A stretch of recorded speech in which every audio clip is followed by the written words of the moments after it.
आज आपण पाहणार आहोत पितृपक्ष विशेष तांदळाची खीर।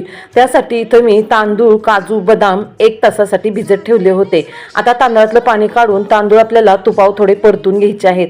2-3 मिनिटं परतायचे। नंतर परतून झाले, थंड झाले की आपल्याला मिक्सरच्या भांड्यात काढायचे आहेत। मिक्सरच्या भांड्यात काढल्यानंतर त्यात ड्रायफ्रूट घालायचे आहेत। इथं मी पिस्ता घेतलेला आहे, साल काढून बदाम घेतलेले आहेत आणि काजू आणि इथं साय घालून दूध घेतलेलं आहे। ते आपल्याला या भांड्यात ओतून मिश्रण करायचं आहे। मिश्रण असं आपल्याला युक्त करायचं आहे। नंतर इथं मी कढईत 1 लिटर दूध घेतलेलं आहे म्हशीचं, ते आपल्याला 30% आटवून घ्यायचं आहे। 30% आटलं की त्याच्यावर आपण ही तांदळाची पेस्ट आहे ती घालून घ्यायची आहे। त्याला थोडासा दाटसरपणा आला की त्याच्यात मी 1 छोटी वाटी साखर घातलेली आहे। हे सगळं छान व्यवस्थित हलवून घ्यायचं। नंतर आपल्याला त्याच्यावर केशर टाकायचं आणि ड्रायफ्रूट टाकायचे आहे। खीर आता झाल्यानंतर गॅस बंद करून त्यात विलायची आणि जायफळची पूड टाकायची। ही रेसिपी पूर्ण पाहण्यासाठी खालील लिंकवर क्लिक करा।